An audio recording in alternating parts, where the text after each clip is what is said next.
My name is Jen Sunshine here with my dear friend and longtime creative partner, David Ng. And together we are the co-artistic directors of Love Intersections, a media arts collective that produces intersectional and intergenerational film and artwork from underrepresented communities. We're also founding members of the Vancouver Artists Labor Union Cooperative, also known as Value Co-op, which is an artist-run worker cooperative whose goal is to provide flexible living wage income to artists. Before we begin, we want to acknowledge that we are gathered here today from the unceded and ancestral territories of the Musqueam, Squamish, and Tsleil-Waututh nations. Part of our work as labor activists and queer artists on unceded territories means working in solidarity with ongoing Indigenous struggles for sovereignty, decolonization, reparations, and land back. Hotpot Talks emerged during the pandemic from our collaboration with the Lim Association in Chinatown, historically a neighborhood of Chinese railroad laborers who were brought to settle Indigenous territories as a part of the ongoing colonial project. So why Hot Pot Talks? As Jen mentioned, Value Co-op is located in the Limsai Horkalmaka Society building. And over the past 2 years, we've been collaborating with the Lim Association on a project to digitize their archives and create a series of artworks that invites people to learn and engage with their positionality to Chinatowns. With the increased conversations about anti-Asian racism recently, the past 2 years have brought to the surface already existing yellow peril narratives, re-emerging again during the pandemic. We've seen Chinatowns and elders targeted by racial violence and vandalism. We've seen a rise of boba liberal organizing around hashtag Stop Asian Hate, demands for hate crime legislation, which is pro-police, pro-surveillance that harms Black and Indigenous communities. We've seen gentrification eating away at the souls of Chinatowns and other BIPOC communities, seemingly with no end in sight. This season, we'll touch on themes of diaspora, xenophobia, systemic racism, intersectional solidarity building, and Chinatown futurities. Before I introduce our lovely guests today, I want to thank our incredible team, Ava and Cameron, behind the scenes who helped make Hot Pot Talks a reality. Khari Wendell McClelland is a diversely talented and ever-evolving artist. Originally from Detroit, Khari has become a darling on the Canadian music scene, with reviewers lauding his performances as a clever mix of soul and gospel. Khari's songwriting crosses genres and generations, joyfully invoking the spirit of his ancestors who straddles the US-Canadian border in efforts to escape slavery and discrimination. His music draws from this rich history, integrating the rhythms and folklore of early African Americans with contemporary sounds and stories of struggle. Recently, Khari received critical acclaim for his Freedom Singer project, recreating the music fugitive slaves carried on their journey north into Canada. Khari also performs with the roots gospel group, the Sojourners, and whether on stage or in the studio, Khari's passion for community, equality, and justice is palpable, as is his belief in the redemptive power of music. Hello, good morning, Khari. Hey, it's really nice to just see my head pop out just like that. It's good to be with you both. Hi, Jen. Hi, David. Hi. Khari. How are you doing today? I'm good. It's been a busy day, and it's been a good day. I feel like I'm ready to talk with you two. I feel like our previous interactions lead me to be very excited for this moment. Aw. I'm Khari, very excited. Oh, I'm curious. So I just reading your bio. What from Detroit? What brought you over here? Oh, I always I refer to it as running toward and away from love. I was married. I was married previously to a Trinidadian Canadian, and that's what took me from Detroit to Windsor, which I lived in for a couple of years, and then again, yes, running towards and away from love. I met someone who was moving out this way, and decided to check it out, see what it might have to offer for me, and I definitely initially was pretty hesitant about what this place had to offer me, and then the tender trap that it is. I fell in, and I haven't made my way out of Vancouver yet. It's been a good place for me. Yeah.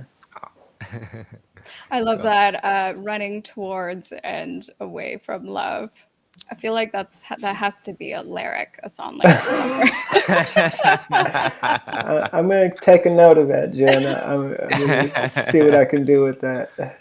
I'm just curious because we've had a number of guests now who, it's rare for people who live in Vancouver to be from Vancouver originally. And one of the major themes in the questions that I often ask our guests who are not from here is, what was your first impression of Vancouver, and what your experience exactly. Yeah. It was a definite turd on the scale of like goodness. I definitely like. There were a few things I think that turned me off. It was like I felt like people's style was whack. Yes. That was my initial remembrance. I was like, Yeah. whoa, all these people have on hiking gear. What the hell is happening? Yep. Yeah. So that was one initial one. There's hardly any black people. That was two strikes. I remember just feeling like a coldness on people. It was the first time that I actually lived in a place where people had a lot of money. And I actually lived in what is the old BC Hydro building downtown next to the Scotiabank movie theater. Yeah, exactly. Yeah. The Electra. I lived in there. It was the first place I ever lived in Vancouver, and it was just I had never had like a fob to get into a place or anything like that, and like. I remember one time, like, I left my key and I was trying to get in the building, and I was like, "Oh, I live here," and they were like, "I'm not letting you in, buddy. No way." Yeah. And I just remember being like, "What the heck? What is this place? Like, why are people so distant, Hostile. disconnected?" Like, yeah, I mean, there's a hostility there, but it's so banal that it's like I don't think people even. It's such a thoughtless thing, you know what I mean? And I remember like I was working on Granville Island as a florist. That was the first job I got. Wow. And I remember walking home from my job and asking somebody for the time, and like somebody being like, "I don't have any change. I don't have any change." And I was like, "I just asked you what time it was. I didn't ask you for change." Yeah. Oh my God. And it was just like, and I was like, "Oh, okay." So like they see me and they think I am homeless. And I was like, "Oh, is this racial?" Yeah. Yeah. So yeah, there's definitely lots of that. I think I didn't really get into it until I guess a couple things happened. I got a bicycle. That really changed my perception of the landscape because I started moving in ways that weren't just between Granville Island and the Electra. And so I just started exploring. I went to the east side. I just started hanging out, meeting people. I started to meet more radical, kind of community-minded people. Lots of queer community. I feel like I started to see what wasn't just solely connected to the money side of things, because I think all of Vancouver now feels like it's so overwhelmed by the shadow of money. But at a certain time, it was a lot more affordable to live on the east side of Vancouver. Strathcona, Commercial Drive, and that's where I first actually started to make real connections and friendships, and they still persist, and I still live in the same community. So yeah, that was first impression. Yeah. Yeah. Well, Khari, I wonder, when we had our conversation previously, we got into a conversation around like essentializing. Hmm. Do you want to maybe start with that topic? Sure. I mean, I can say I'm just like I'm confounded, and that's Mm, probably why I brought it to you too, because I don't feel like I have an easy answer. mm, I sit with a certain kind of complexity. Um, you know, I was talking about like we talked a little bit about indigeneity and like that as a concept, not mhm, necessarily directly at indigenous people of these lands, um, but more just that concept, because now it has a global kind of import, I think, and mhm, like who can be indigenous and who can't be, and like there's a way in which I see like a lot of black people aren't considered indigenous people, like even people who are in mm, Africa sometimes, and mhm, I think about like how that story gets written, but also about like for me and my particular unique perspective, as somebody who was born um, of the African diaspora, but in the Americas and specifically in Detroit, Michigan. There's this way in which I feel like there's a real yearning to connect with something, and I'll air quote these things, but something that's closer to the land, something that's like free of the kind of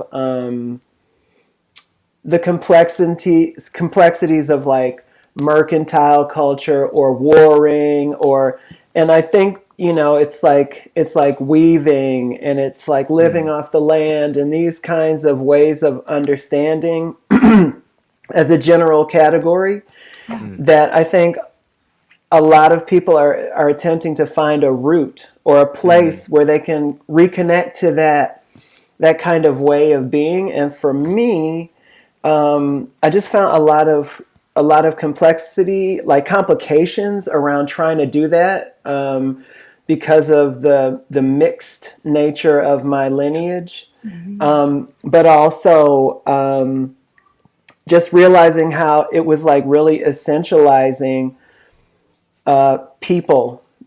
mhm. Like my yearning, it was like, oh yeah, we dance like this, and we like this particular kind of music, and we're into these kinds of clothing, and in my search to want to find a place of connection and union, Mhm, what I found myself doing was actually taking away from the difference that was mm, present, even in the people who I would say the quote unquote indigenous people that I was describing, the complexity of their cultural and societal formations.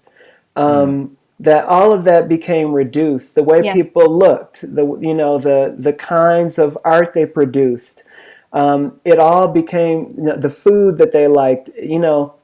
All became reduced into this kind of formation that was like more easily digestible and easily accessible. And mm, I mm, think that part of what I've come through in trying to, because of the history of having my ancestors abducted from their, indigenous homelands and taken to North America, mm, this real desire to find the root, like where do I come from? And like doing mm, the DNA thing, and then like being confounded because I was like, whoa, my folks are from so far apart in Africa and in all the places in between, Hmm. that I just found it like, what, I don't know how to celebrate 15 different cultural groups Yeah. in mm, Africa. Yeah. mm, I don't know which pieces to take and which pieces to leave behind, and it felt more complicating, even though I thought it would help bring me a sense of like union and simplicity, a root of connection, one place I could return to. But like what I realized was that the home wasn't just one home; it was like Many, many homes. many, many, yeah. many homes, Yeah. and like how to feel okay with that, how to feel at peace with that. Mhm. And that's why I brought it to you too, because like, help me. I don't know. I don't know. I don't know the Yeah. answer.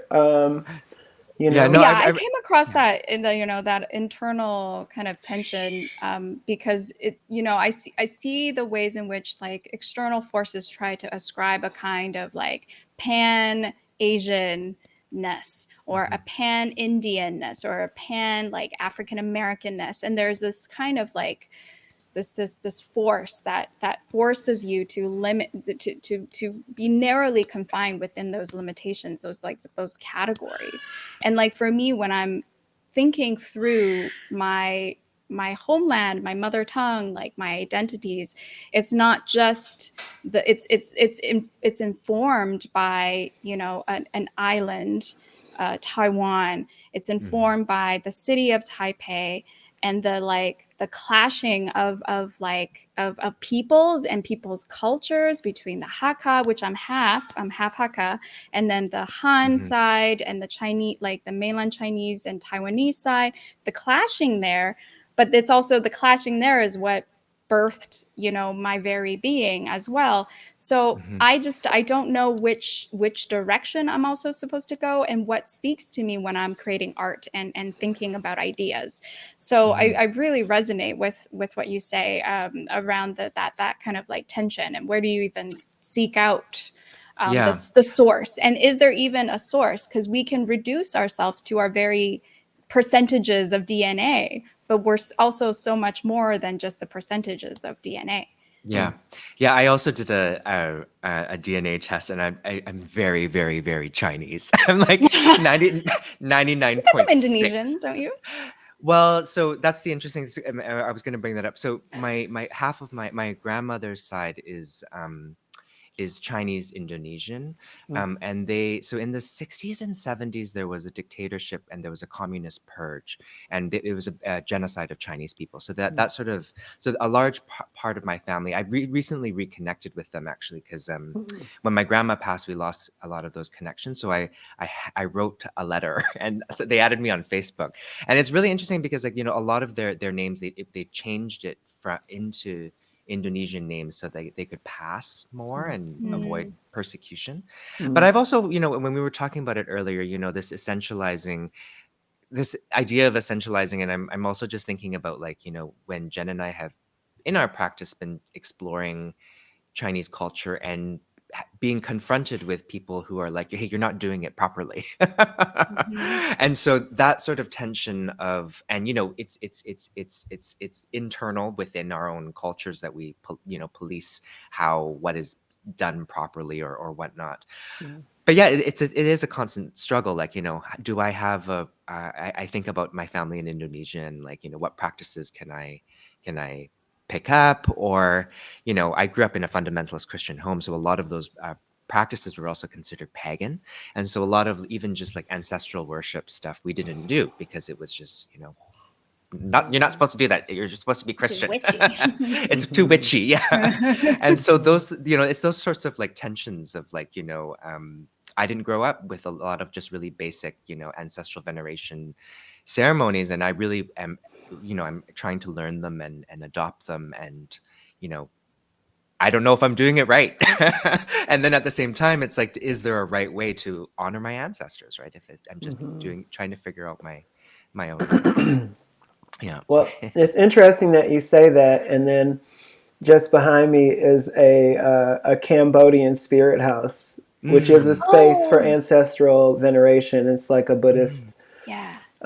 yeah. practice for ancestral veneration, and I'm doing a bad job in this moment. But often there are flowers and fruits that are Mhm. there, and a way for us to kind of pay homage and respect to Yeah. those that have passed. But It's yeah, I mean, beautiful. yeah, Yeah. yeah, Mm, yeah. It is a yeah. It's like I feel both ways about it. Like part of me is like, yeah, we're reaping the fruits of like some foul shit. Like it's like kind of like what like compost and poo poo is to the garden. You know what I mean? mm, It's mm, like, and like part of like why we're even able to have this talk right now is because like a bunch of colonial shit happened and Mhm. money and how it works and all that kind of stuff. And yet Mm, I'm so grateful that like I get to speak with you and I get to hear about your experiences, and we do get to share like cultural understandings, maybe in the way of food or maybe in the way of cultural practices, mm, songs, um, movement, and just wisdoms, like to be able to share with you, like something that my grandmother taught me, or some elder shared with me, like I think those are really profound mm, opportunities that are Mhm. just for us in terms of this generational transference. Like my mm, grandmother could not have partaken in what we're doing right now. My mom in some way, had that available, but I think it was still a bit too far Yeah. to really be able to grasp and appreciate in the way that I feel like we are mm, able to. And so I feel a lot of gratitude for that, even though I understand the complications and like how I can't like I don't have the ability to like, there's some people like from where I'm from who never left. Hmm. It's a largely African American space. All the teachers, all the police, all the every store you go into, like, it's like the restaurant, like it's a very black, it's a very African Hmm. American space, and like there's something that's really beautiful about that, and I love mm, to bathe in that, mm, but it's not where I really want to live. And Yeah. it's mm, okay to be, it's okay. I've had to become okay with that, like that, actually where I see myself is in some ways, um, more connected to you all than I do to Hmm. many of the people Hmm. who quote unquote are like me, who share my identity. And Hmm. I think that calls forward, this idea of like, what is identity? Yeah. Who are we? And I think we're very multi layer, and that some of the ways that we might find connection defy some of the older, more traditional ways of understanding sameness.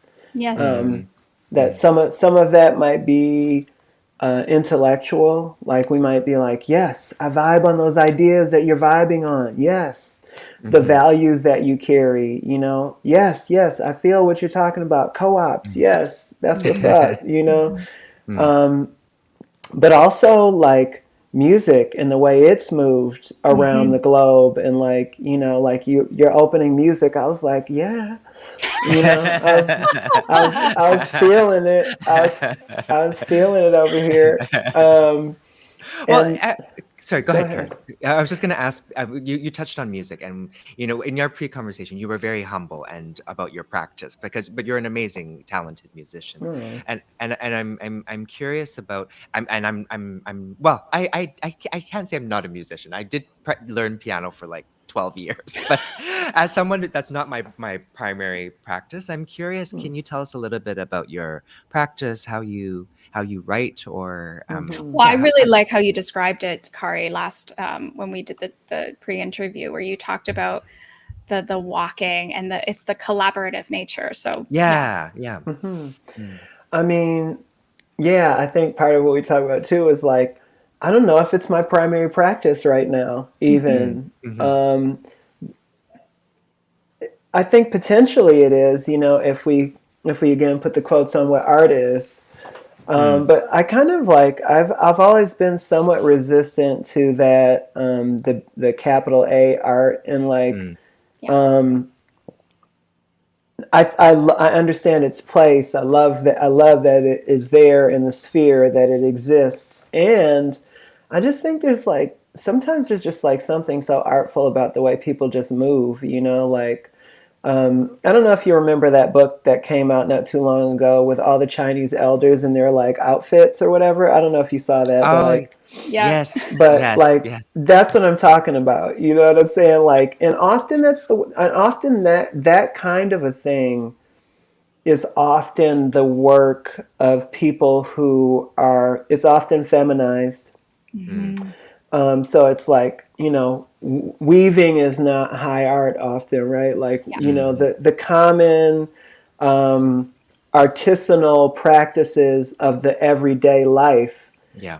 aren't often lifted up in that way. So Yeah. I Totally. would I would Yeah. say I'm trying to be an artful father. Mm. I'm trying to be, and that's taken over a lot of my musical practice. And like some of the artful father is a musician. Like I'm singing to my baby all the time. I'm like, Mm. we're dancing Mm. together, and we're having fun. But I think my ultimate desire would be to be a master of the art of relationship, the Yes. Mm. relationship I develop with myself, but also like how I'm able to dance with you two today. Come on. Yeah. Like Yeah. the Totally. art of being with. And Yeah. you're And this. such a facilitator too, and Yeah. this is a good time to reveal that obviously, Khari, you and I have a long-standing friendship. You first, though, you have a longer standing friendship with my partner, Jamie, Hmm. and who we both adore, of course, and Hmm. love.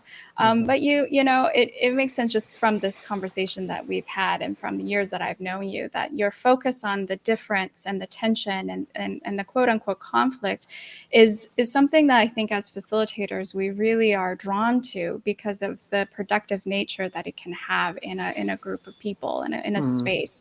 And last time we were chatting, we were talking about this idea of safe spaces or safer spaces. And I wonder if we Hmm. could do like a twofold kind of a conversation where how do we how do we understand this world that is quite hostile and not very safe, and then intergenerationally, as like a father who has to hold the safety of of your Hmm. baby, of your child.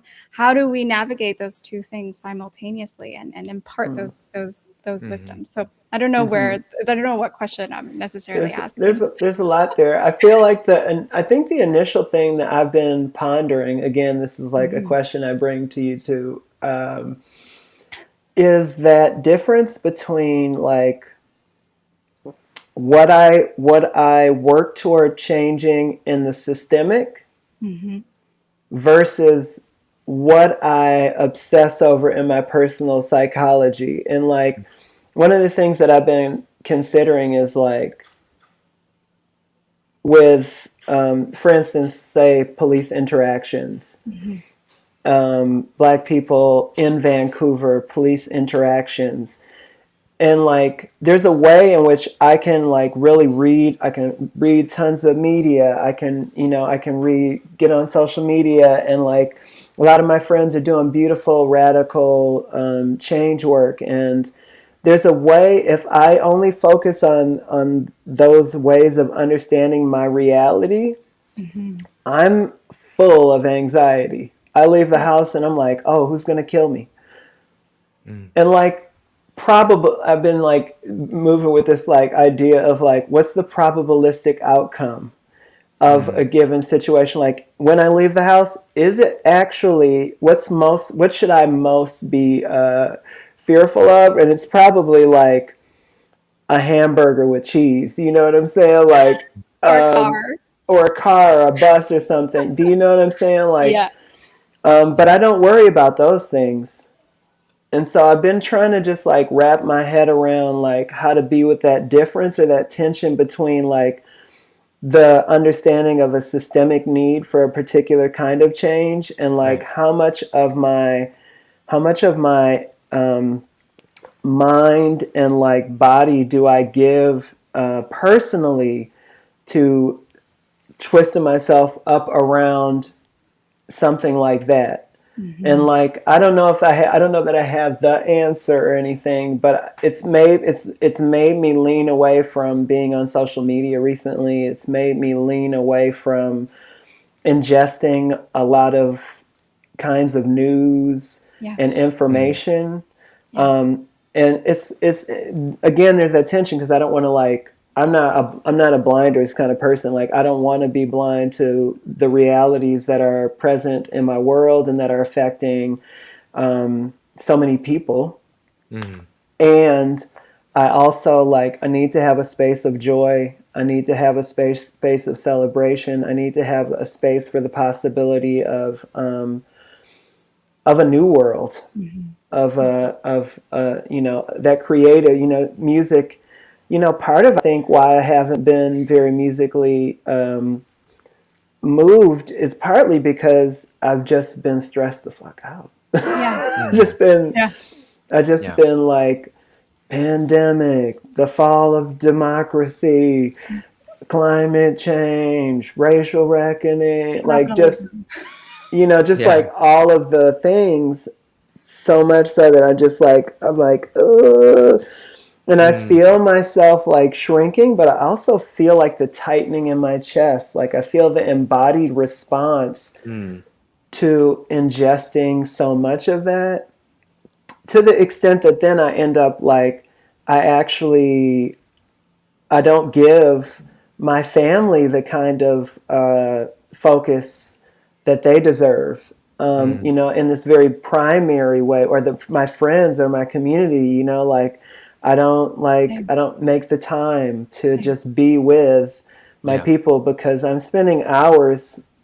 And I know, I mean, I'm happy to share that. Like, I looked at my data and I was like, whoa, I spent 6 hours Yeah.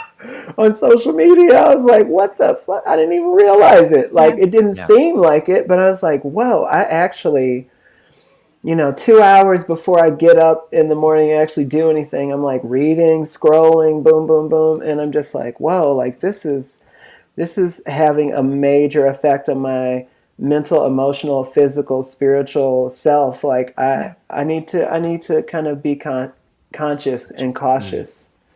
Yeah. So I don't know how Yeah. that sits with you two, but I'm the same.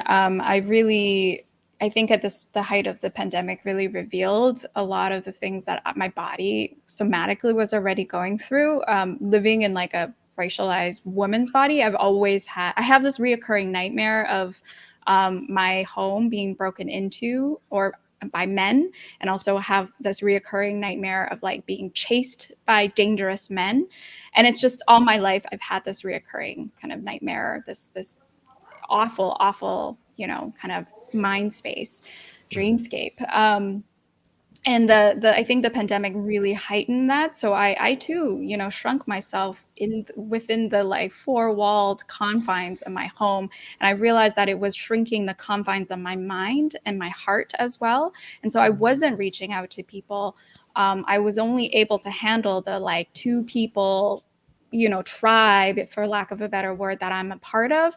That meant that I was always 100% safe. And I think we talked about this last time where, if we don't actually you challenge ourselves to go beyond those confines, we risk a lot, because I was noticing that I was unable to leave my house without doing breathing exercises because I was so scared of what's out there. But actually, it's always scary out there, but I'm Mhm. actually doing myself more harm than good. So right now I'm in this like process of like really challenging myself to go out to nature, really go for a walk, and really Yeah. experience the world without a kind of a guard. Because my central nervous system was shot, and has continued to be shot for the last like 2 years because of Yeah. COVID, but also because of capitalism, because of the violence out in the world. Yeah. For me it's the pandemic has really driven. I've always been a workaholic, but it got to a very, very bad bad place. When I started freelancing in 2018, and my office is literally in my bedroom, right? So the boundaries between work and personal were already bad. And then the pandemic hit, and 2 months of complete, like, everything got canceled, unemployment. And then that scarcity thing, which was already, as a freelancer, is Yes. already like, you're like, is this going to be my last paycheck, right? It just tripled in my brain.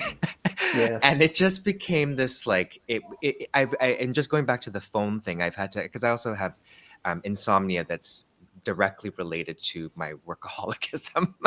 And so I've been, being intentional about the phone does not go into the bedroom. I purchased an alarm clock.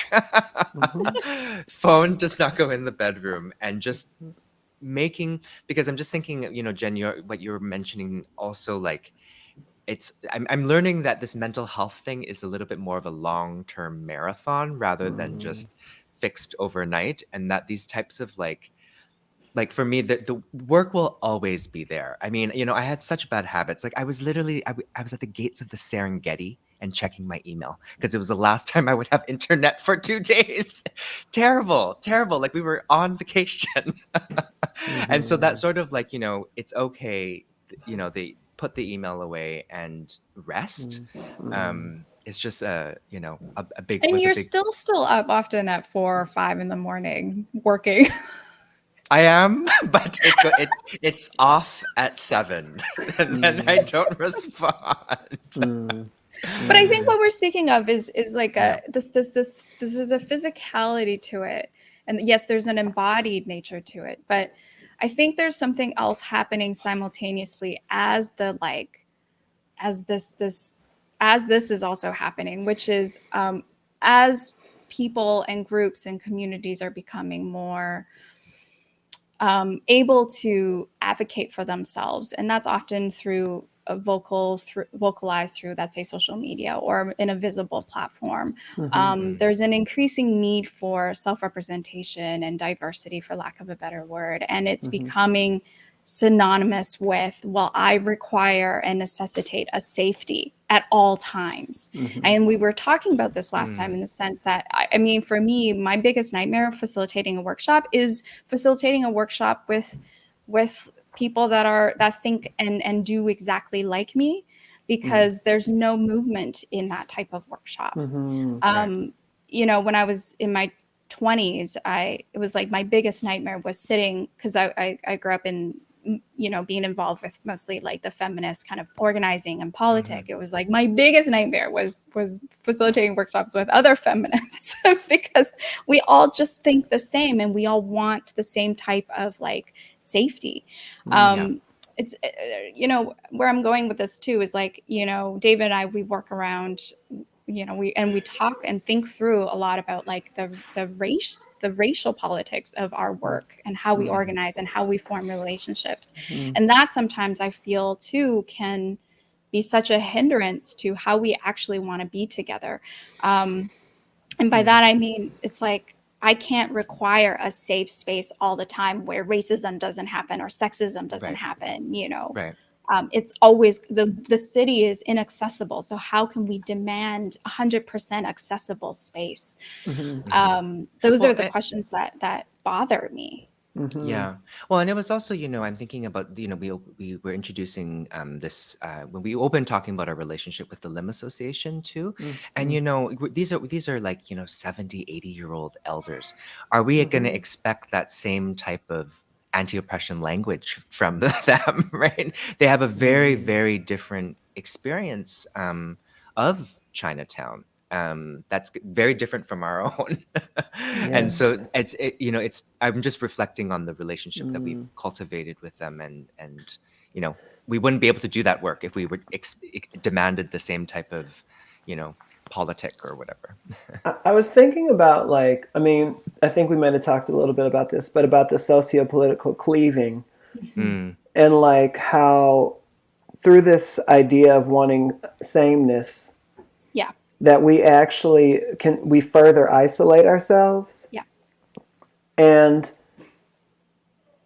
I feel like there needs to be a space where we can be around each other and not have the exact same way of speaking about a thing. Because like often I think there's actually much more shared ground than we give ourselves credit for, but because we don't say the same, we don't frame it exactly the same, or we don't say it in exactly the same way, that we fall into a trap of making an enemy out of like, I mean, I think it would be a trap to make all of the Chinese elders your enemy. You know what I'm saying? You're like, they don't say they don't say the word they, as Yeah, then exactly. they're my enemy. You Yes. know Yeah. what I'm saying? Like that's Yeah. whack. You know? Yeah. Exactly. Exactly. Yeah. Yeah. Yeah. Yeah. Yeah. Totally. Yeah. And it, like one of the things I brought up before is like when you're wounded, when you're healing, it totally makes sense to want to find the comfort zone or a place where everything is familiar. You don't have to try at all. You feel no effort.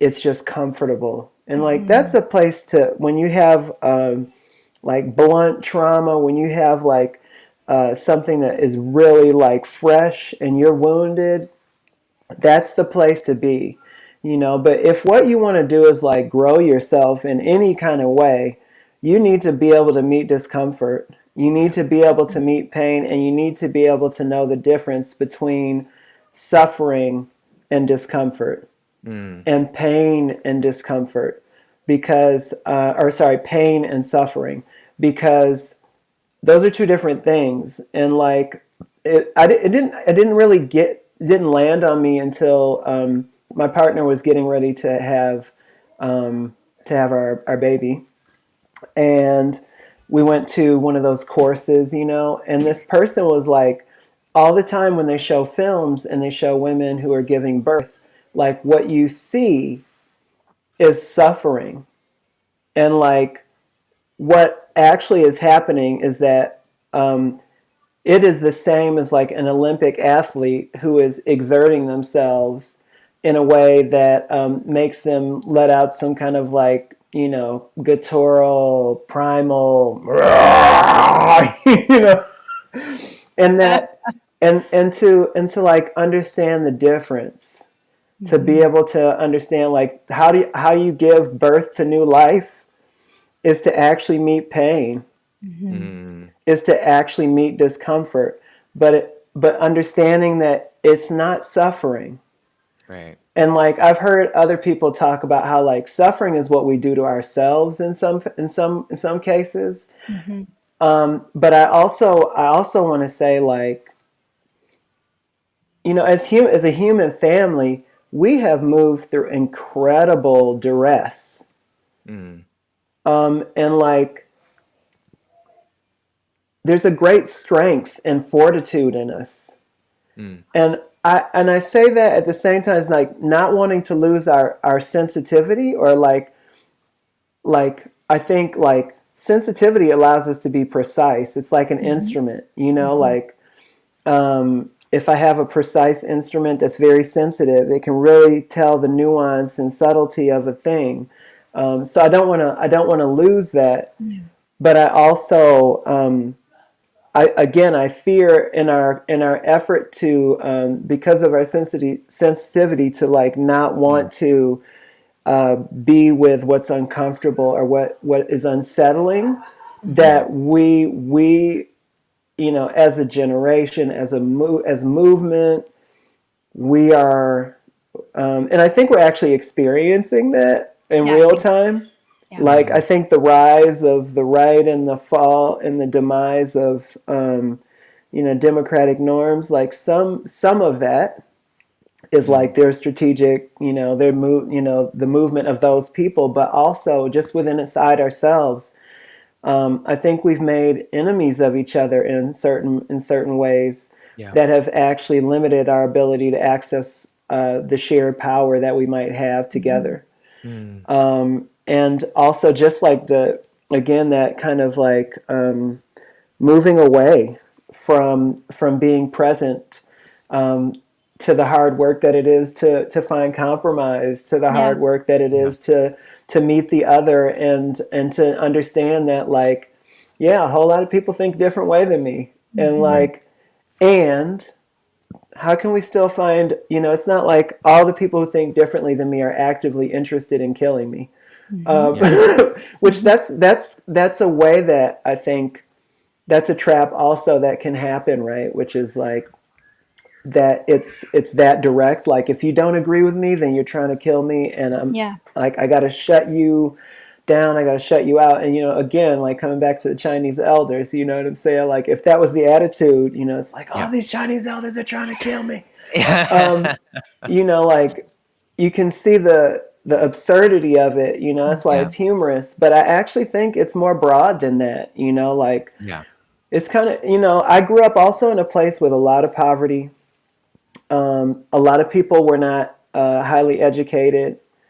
A lot of people still in that place don't have the kind of like nuance around language that I might carry. Mm. And I actually think like they actually do care about like healthcare, and they actually over and over again end up voting in favor of queer rights, even though they tend to be highly religious and conservative in certain ways. Mm. Mm. That, like both of those things can be like present, like they can see Mm. the power of a coalition, even and not need everybody to feel exactly the same. But Mm. I think we're kind of losing that's there for us. That there are actually a lot of ways for us to still connect and to grow from that and to Mm. feed one another. Mm. And yeah, there are going to be differences and there are going to be pains that come from like, bumping up against something that's a little rough and that we're not prepared for or we haven't seen or encountered before. But Yeah. I think that's much different than saying like we're actually in a state of danger, Yeah. which is Mm. what I think is the conflation in a lot of spaces. Is like people are like saying like if somebody disagrees with me, then I'm in actual danger. And Right. I think there's something there for us to learn and to figure out. Mm. I mean, I'm just thinking immediately what comes to mind is what you speak of the conflation of danger. It's in those moments of like I'm feeling triggered and therefore Mm. I'm confusing it as a threat to my very being. So if someone is triggering me with their words, then I'm going to confuse that and conflate that with my unresolved trauma that I probably haven't really, worked on or like gone to therapy. So it's for me, those moments actually reveal to me, oh, there's stuff that I still need to work on. If Mhm. I'm feeling traumatized or PTSD from a situation, that I need to Mm. actually re-examine internally.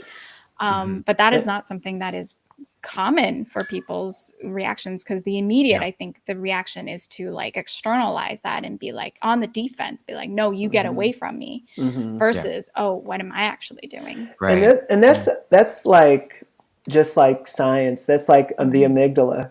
Like Mhm. Mm. it understands a threat in a way that it understood a threat 15,000 years ago. It's like, Mhm. oh, that's a saber tooth. Like Mhm. when Mm. you have that kind of feeling, like what the brain is readying you for Yeah. is to flee, is like the all of the bodily responses that Yeah. you're experiencing are actually the threat that was present Yeah. Right. 15,000 years ago, but our Mm. body is still responding in that way. So I think Mm. like what you're pointing to is like is really really relevant and really really important in terms of that the dual work that needs to be done. Like we need to be Mm. doing work internally and we need to be doing work externally as well.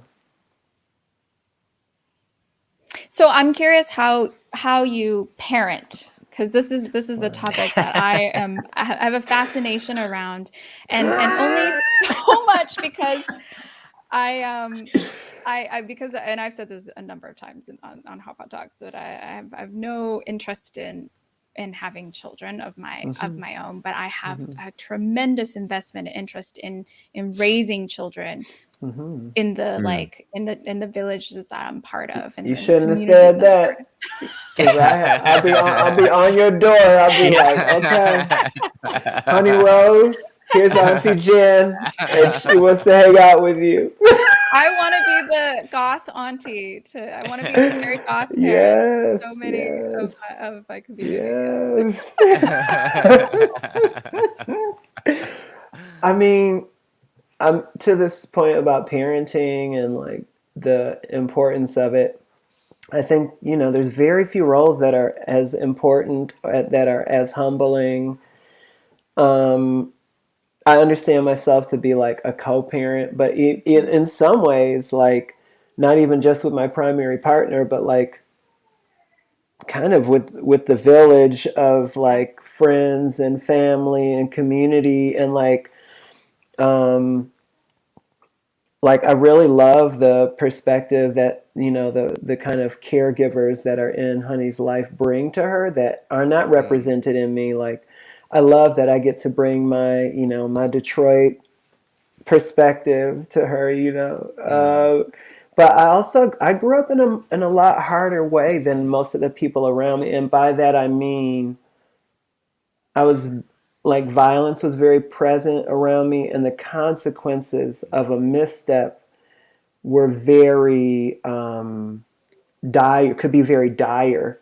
So I think Mm. I still, again, saber-toothed tiger, you know, 15,000 years ago, but also Detroit, you know, 20 years ago, still really present in my body, Mm. still really present. Like I am hyper aware.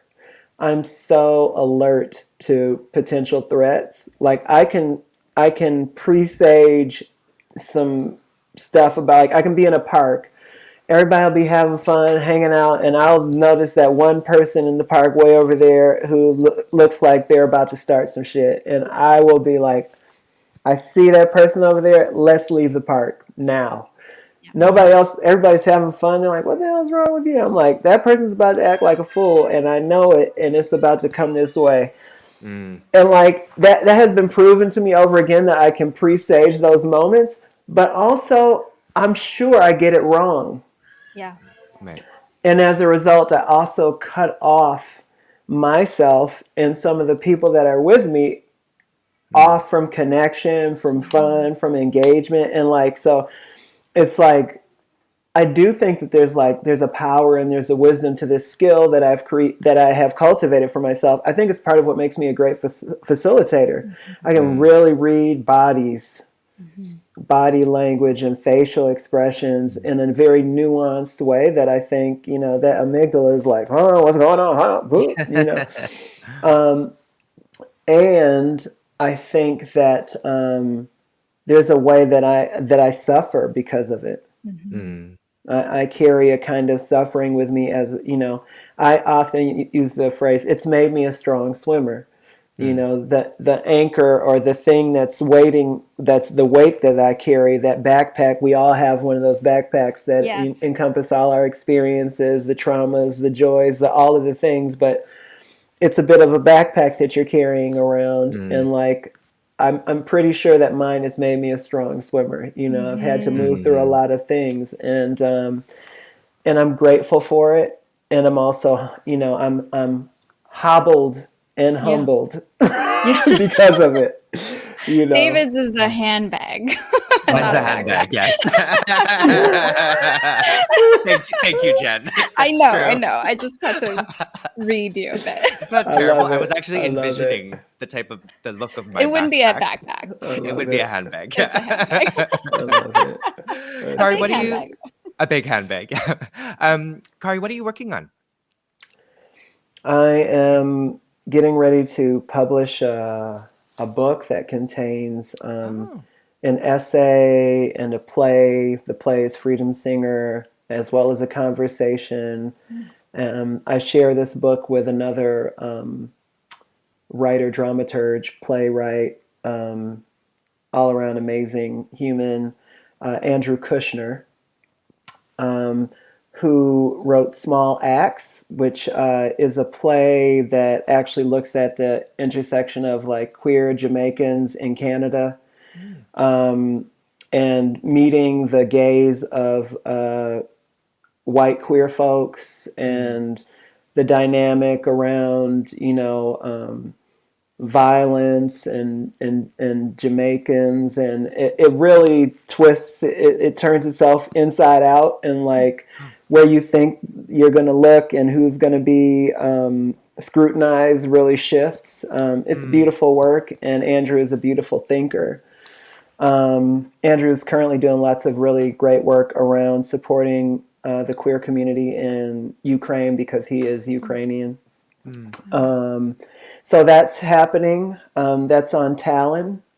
a press that I'm really stoked on, and Cecily Nicholson, who won the Governor General's Award for Poetry a year or two back, is doing the foreword, the intro Oh, for it. So I'm really like, Wow, beautiful. cool. Beautiful. woohoo, Yeah. delighted. Yeah.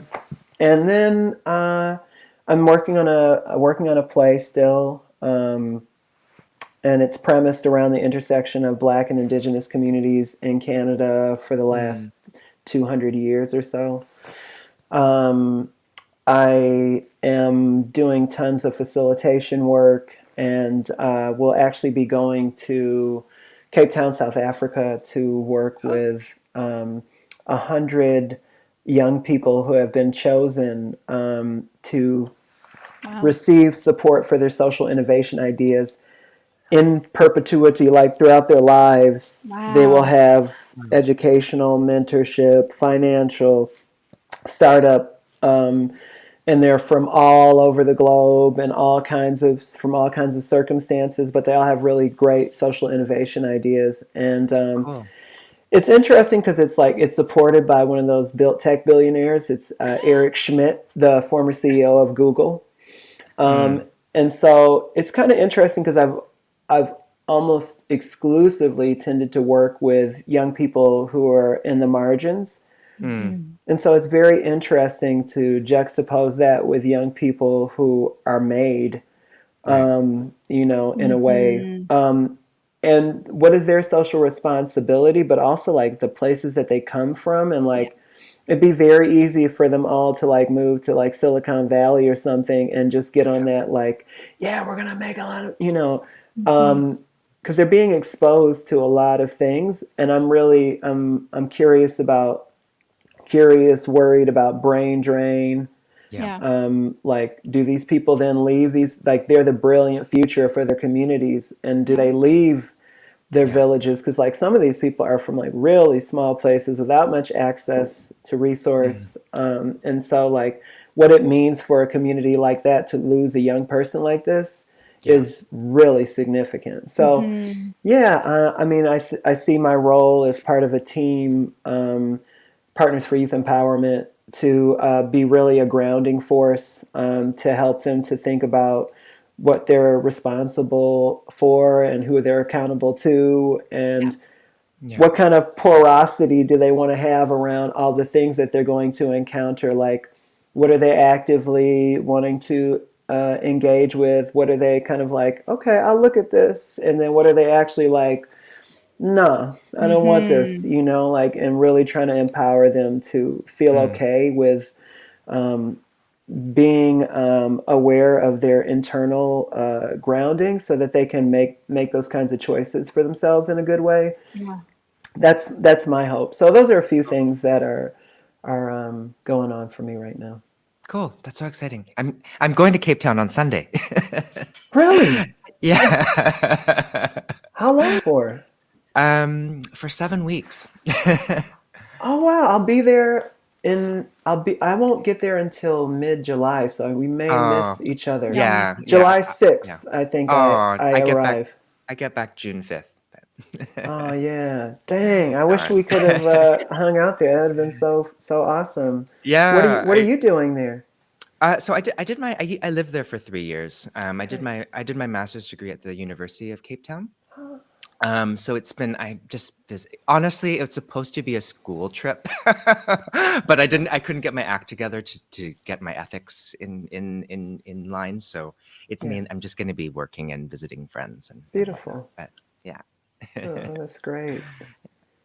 Khari, we're running out of time, but we always like to end ask our guests the same question, and it's what's your favorite hot pot ingredient or experience? Mm, wow. Fascinating. I would say my experience is fairly limited, but I'm just trying to think. I feel like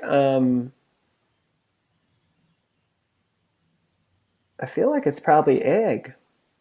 Ooh, we haven't gotten that answer yet. Yeah, Yeah, yeah. egg is good. That's a good one. I'd recently tried it in hot pot only recently, and it was What? really Yeah. good. Yeah, like the quail Is eggs.